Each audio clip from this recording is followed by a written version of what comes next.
Hi friends, welcome back to my channel.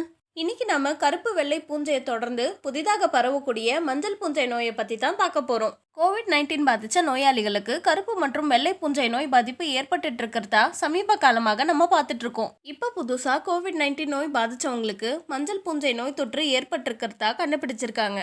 இந்தியாவில் உத்தரப்பிரதேஷ் மாநிலத்தில் தான் இந்த மஞ்சள் பூஞ்சை நோய் பாதிப்பு புதுசாக கண்டுபிடிச்சிருக்காங்க. இது வெள்ளை மற்றும் கருப்பு பூஞ்சை நோயை விட ரொம்பவே ஆபத்தானதுன்னு சொல்கிறாங்க. உத்தரப்பிரதேஷ் மாநிலத்தில் காசியாபாத் நகரில் நோயாளி ஒருத்தருக்கு மஞ்சள் பூஞ்சைன்னு சொல்லப்படக்கூடிய எல்லோஃபங்கஸ் நோய் பாதிப்பு ஏற்பட்டிருக்கிறதா செய்திகள் வெளியாகியிருக்கு. இஎன்டி ஸ்பெஷலிஸ்ட் டாக்டரான பிபி தியாகி காசியாபாத்தில் இருக்கக்கூடிய தன்னோட ஹாஸ்பிட்டலில் எல்லோஃபங்கஸ் நோயால் பாதிக்கப்பட்ட ஒருத்தர் ட்ரீட்மெண்ட் எடுத்துட்டு இருக்கிறதா சொல்லியிருக்காரு. காசியாபாத்தில் இருக்கக்கூடிய ஹர்ஷ் இஎன்டி ஹாஸ்பிட்டலில் சஞ்சய் நகரில் இருக்கிற 45 வயதான பேஷண்ட் ஒருத்தர் அட்மிட் ஆகி இருந்தார். அந்த பேஷண்ட்க்கு பரிசோதனை செஞ்சு பார்த்ததுல எல்லோஃபங்கஸ் பிளாக் அண்ட் ஒயிட் ஃபங்கல் இன்ஃபெக்ஷனால பாதிக்கப்பட்டிருக்கிறது தெரிய வந்தது. இந்த மஞ்சள் பூஞ்சை பொதுவாக ரெப்டைல்ஸ் இனத்தை சேர்ந்த பாம்பு, பல்லி, முதலை போன்ற ஊர்ந்து செல்லக்கூடிய மிருகங்கள்ல பார்க்கக்கூடிய ஒன்றுன்னு டாக்டர் சொல்லியிருக்காங்க. மஞ்சள் பூஞ்சை தொற்றோட அறிகுறிகள் பற்றி பார்க்கலாம்.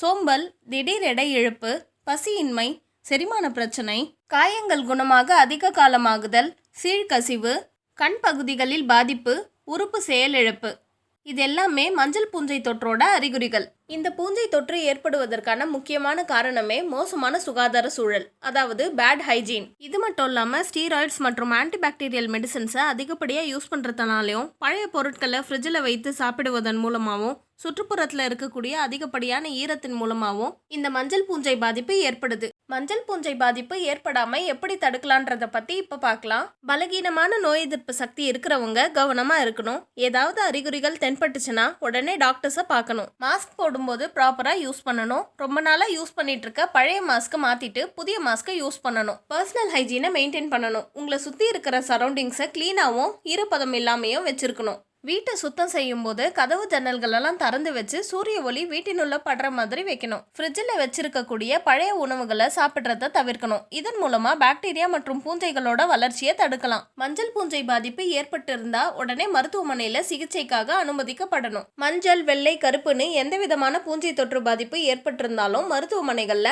ஆம்போடெரிசன் பின்னு சொல்லப்படக்கூடிய ஆன்டிஃபங்கல் மெடிகேஷனை தான் ட்ரீட்மெண்ட்காக தருவாங்க.